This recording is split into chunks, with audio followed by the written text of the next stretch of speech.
झारखंड में तो शरीर मिल ही गया एक बार, अब भगवान से कहिएगा प्रभु अगली बार उत्तर प्रदेश में भेजिएगा। भरत भैया कहां है? उत्तर प्रदेश में कहां है सरकार? अयोध्या कहां है? जोर से बोलिए, और जोर से बोलिए। मथुरा वृंदावन कहां है? उत्तर प्रदेश। तीर्थराज प्रयाग कहां है? उत्तर प्रदेश। काशी कहां है? उत्तर प्रदेश। अभी अलग हो गया, पहले हरिद्वार कहां था? उत्तर प्रदेश वो प्रदेश है जहां राम कृष्ण अवतार लेते हैं। और बताऊं, भविष्य पुराण के अनुसार कलयुग के चौथे चरण में भगवान कल्कि भी उत्तर प्रदेश के मुरादाबाद जिला में अवतार लेने वाले हैं। वो भी भगवान आएंगे उत्तर प्रदेश में। भारत भूमि में जन्म मिले हो, फिर से आएंगे, सत्संग सुनेंगे, गंगा यमुना कुंभ नहाएंगे, खूब आनंद होगा। है आपको बताऊं, एक देखिए याद आ गया, मैं एक सूचना दे दूं, कीर्तन पर याद आ गया। अभी 27 जुलाई को भारतवर्ष में गौ सम्मान आह्वान अभियान है। 27 जुलाई को गौ माता दिवस मनाया जाएगा। इस दिन 5 लाख प्रार्थना पत्र हरि कीर्तन एवं विजय मंत्र के साथ, विजय मंत्र कहते हैं श्री राम जय जय राम, इसको विजय मंत्र कहते हैं। भगवत कीर्तन, भगवत नाम कीर्तन और विजय मंत्र के साथ जप करते हुए डीसी महोदय के माध्यम से भारत के महामहिम राष्ट्रपति, प्रधानमंत्री और सभी प्रदेशों के मुख्यमंत्री और राज्यपाल जी को सौंपा जाएगा। इसलिए आपके बगल धनबाद में 27 जुलाई को मेमको मोड़ से, आप लोग जानते होंगे धनबाद में मेमको मोड़ है, मेमको मोड़ से लेकर के डीसी ऑफिस बरवाड़ा तक सुबह 11 बजे हरि कीर्तन करते हुए सभी गो भक्त वहां तक जाएंगे और जाकर अपना प्रार्थना पत्र उनको समर्पित करेंगे। यहाँ पर कहीं ना कोई कार्यालय लगा होगा पंडाल के बाहर, आप सभी लोग वहां जा करके, वहां आपको एक फॉर्म मिलेगा, कुछ करना नहीं है, रुपया नहीं देना है। पहले हम बता दिए, टेंशन फ्री हो जाइए, रुपया चंदा उंदा नहीं देना है। वहां एक फॉर्म मिलेगा, फॉर्म में अपना नाम, अपना मोबाइल नंबर और हस्ताक्षर करना है। अपने परिवार के लोगों का कराइएगा और अगल बगल के लोगों के द्वारा करा करके और ला करके फिर कल इसी कार्यालय में जमा करा दीजिएगा। समझ में आया? कोई बोल ही नहीं रहा है तो समझिए हम 9 दिन कथा सुनाए हैं, हम यही दक्षिणा मांग रहे हैं। साइन करके मोबाइल नंबर लिख करके कल वहां जमा कर दीजिएगा। बोलिए गौ माता की जय।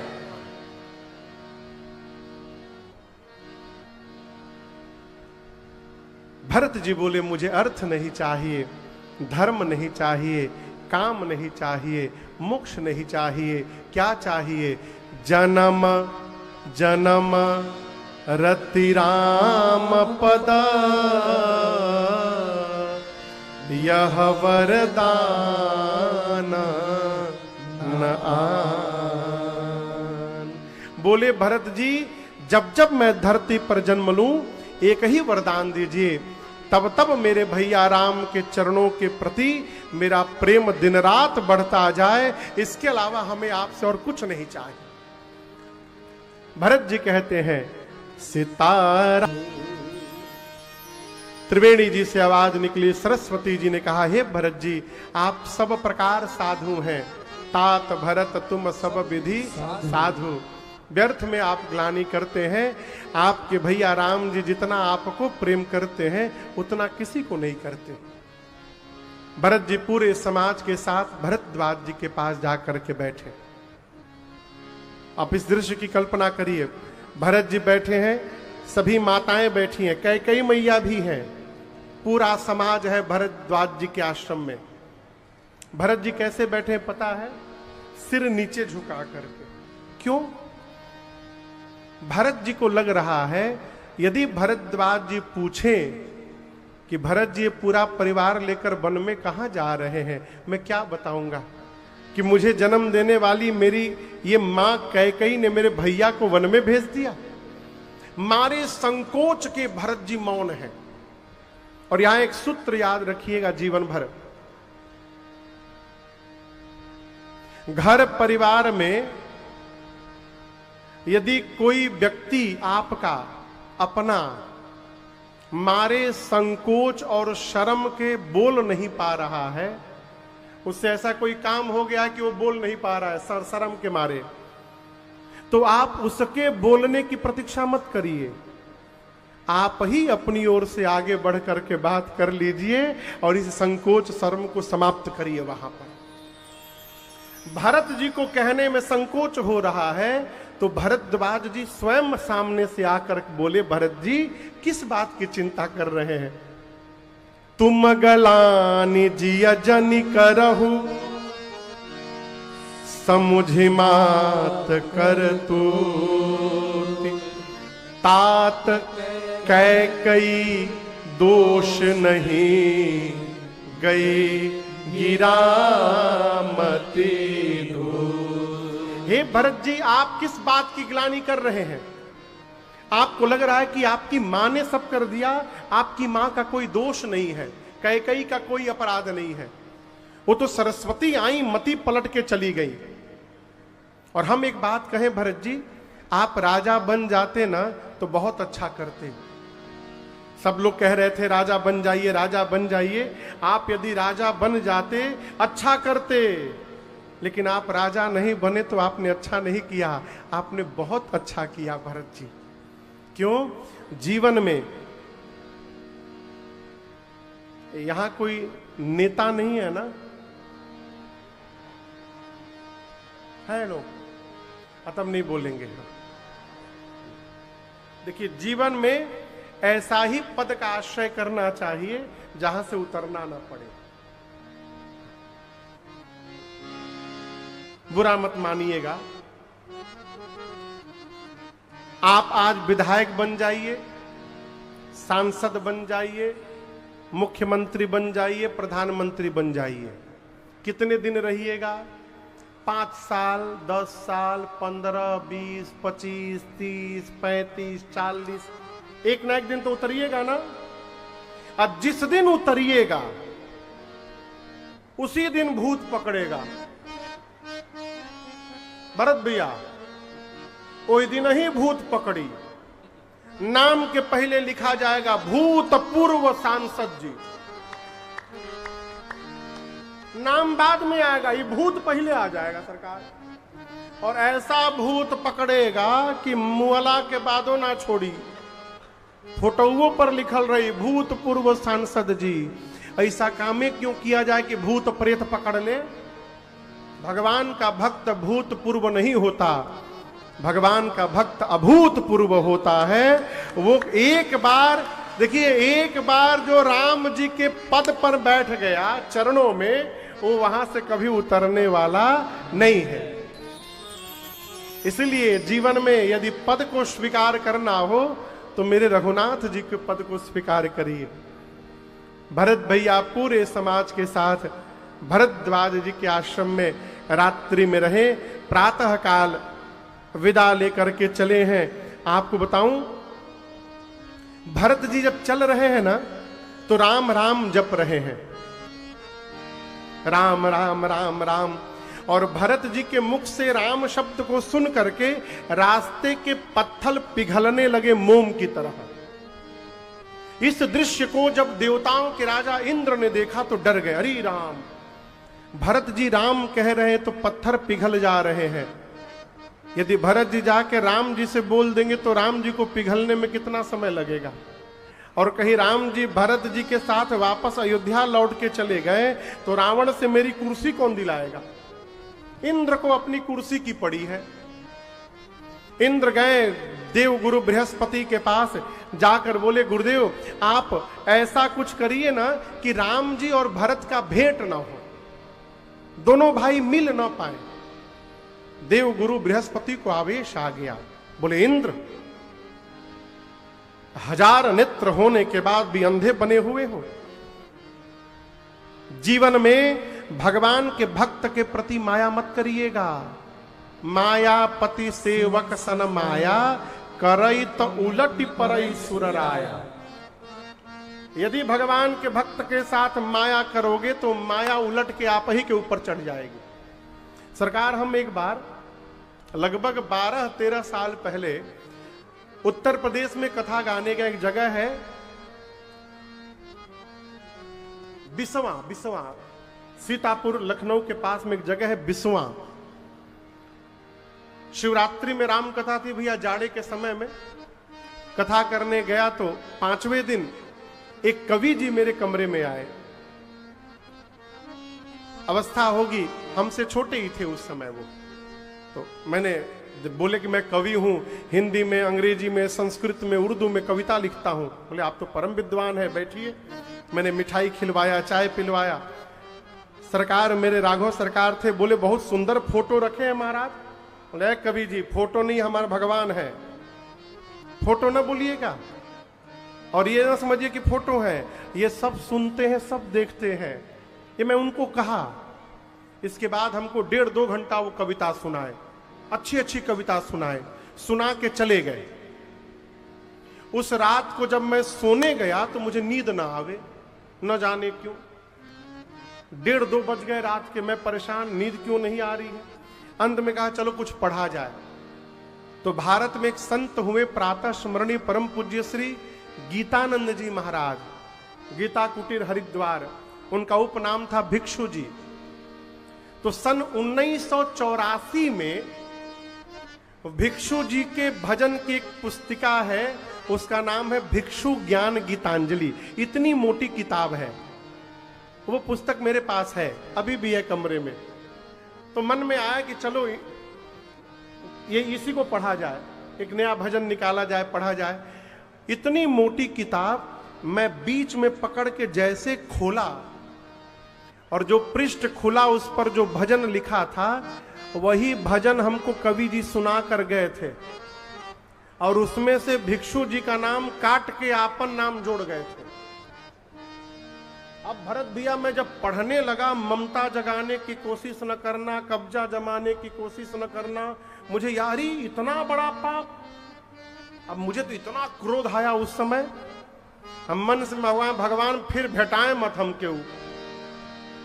और कहा माने अगले दिन फिर पहुंच गए, कमरे में आए तो हम उस किताब को खोलकर, आप लोग तो थे, ऐसे खोल के अब मोड़ के रख लिए थे बिस्तर पर। उनको मिठाई उठाई पे खिलाएं, फिर पूछे कवि जी वो सुनाइए आप जो सुनाए थे कल, कब्जा जमाने की कोशिश न करना। सुनाए फिर उतने उत्साह से। जब सुना लिए तो हम पूछे कि कब लिखे हैं आप इसको। तो बोले महाराज अभी 1 महीना पहले लिखा हूं। बोले प्रिंट नहीं करवाया आपने? बोले सोच रहा हूं 150-200 भजन हो जाए फिर प्रिंट करवाऊं।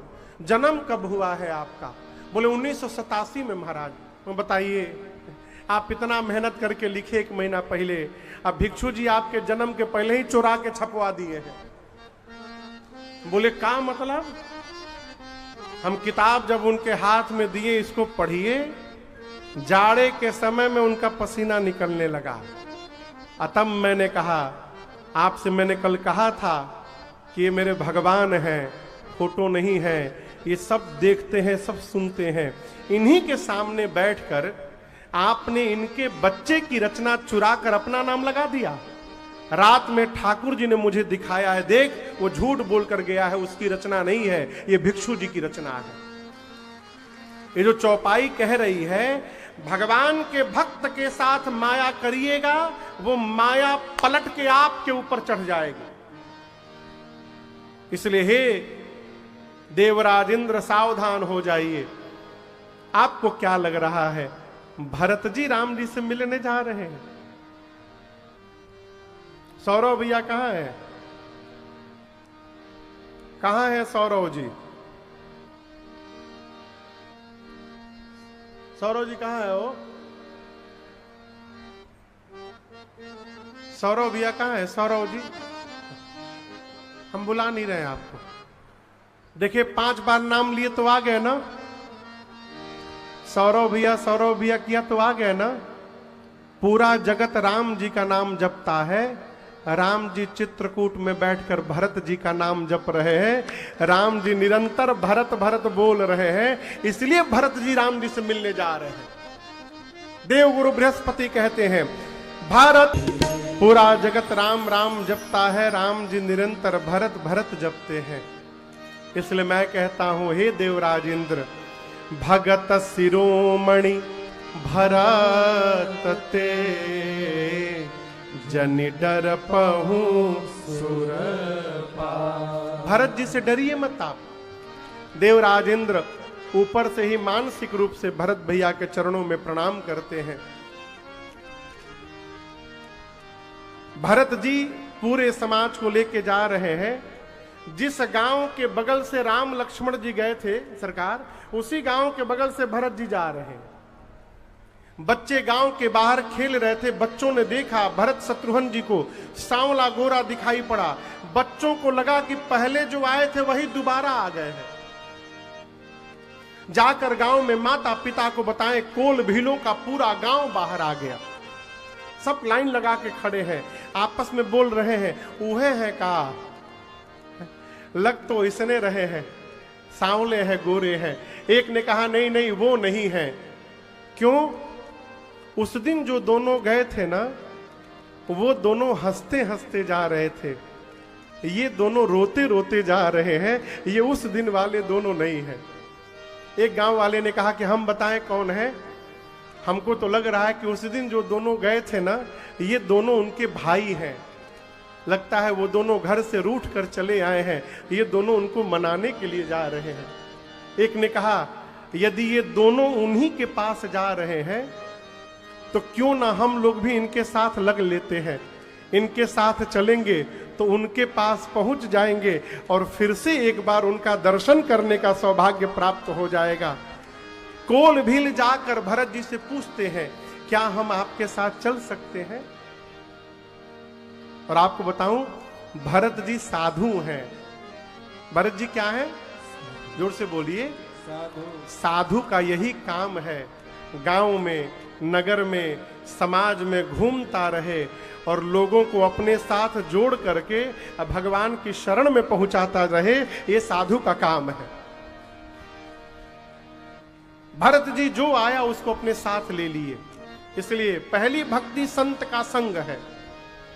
इसलिए कबीरदास जी कही गए, जीवन में जितना हो सके संत का संग करिए। क्या होगा महाराज? अरे तेरे बन जई हैं राम गुण गाए।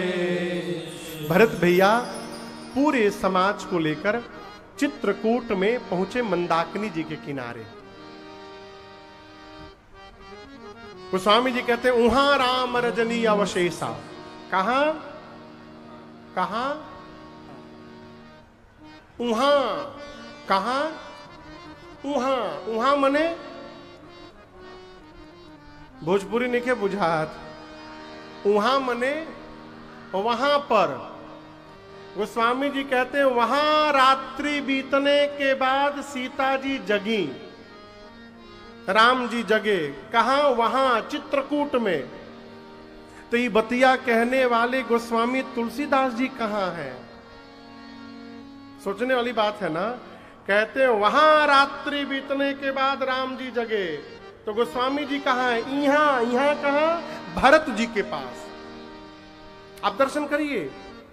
गोस्वामी तुलसीदास जी भी जानते हैं कि राम जी के चरणों तक यदि पहुंचना है तो भरत जी जैसे साधु की शरण में रहना पड़ेगा। भरत जी ही हमको आपको राम जी तक पहुंचाएंगे।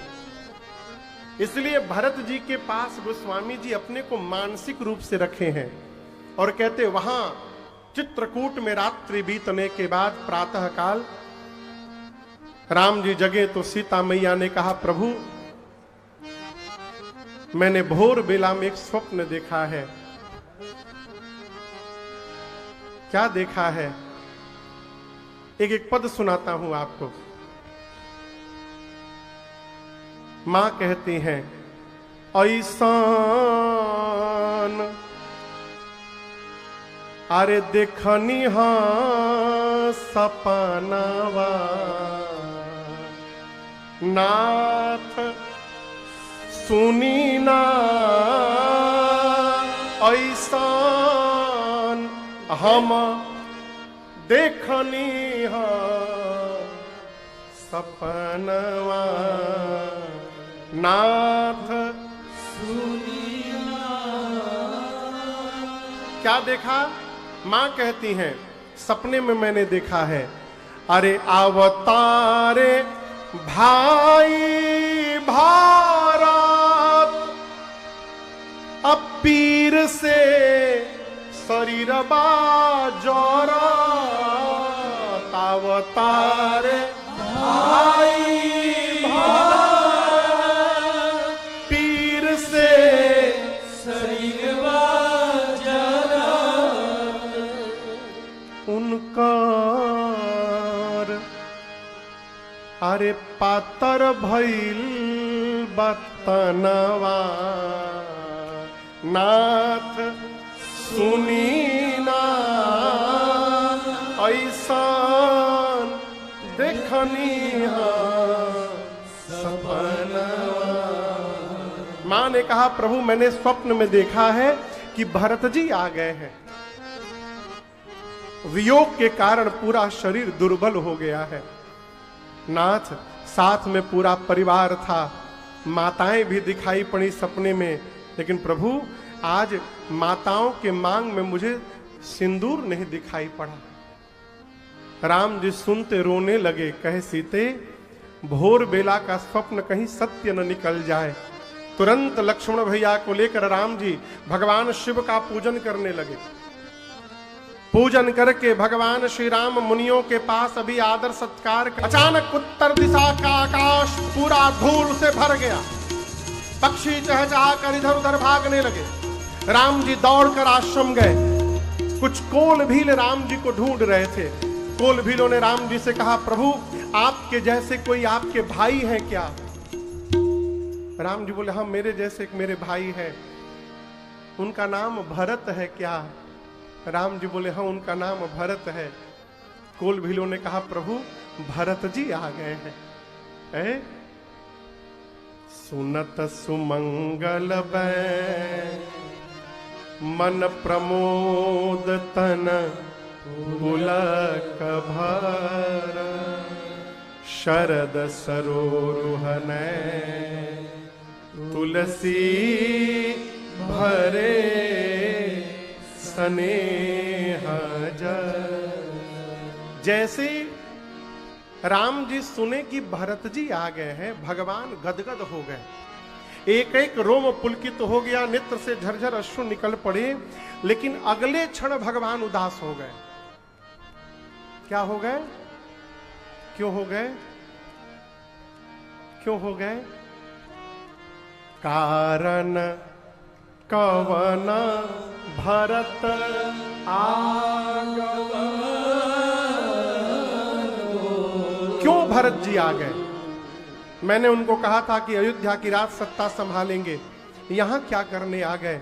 आज यदि आकर मेरे भरत हमसे कहें भैया वापस चलिए, आज तक मैंने भरत को कभी जीवन में ना नहीं कहा है, मैं भाई का प्रेम बचाऊंगा कि पिताजी का वचन बचाऊंगा। भगवान द्वंद्व में आ गए। लेकिन थोड़ी देर बाद जब भरत जी के स्वभाव का चिंतन किया तब भगवान प्रसन्न हो गए।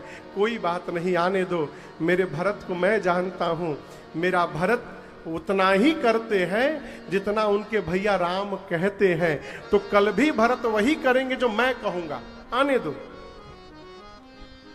लक्ष्मण जी धनुष बाण निकाल के चढ़ा लिए, लगे तमतमाने, मार दूंगा।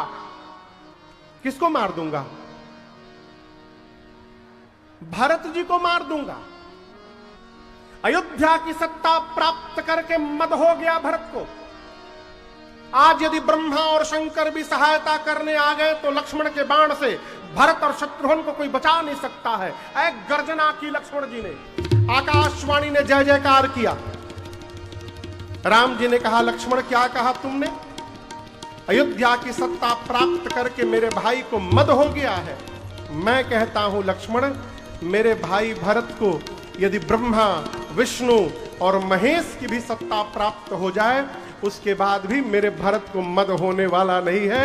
ये मेरा भरत के प्रति विश्वास है। भरत न हो ही राज मद, विधि हरि हर पद पाए। कबहू की काजी सी करन छीर सिंधु बिनसाई। आप बताओ, तसली जानते हैं? तसली, तसली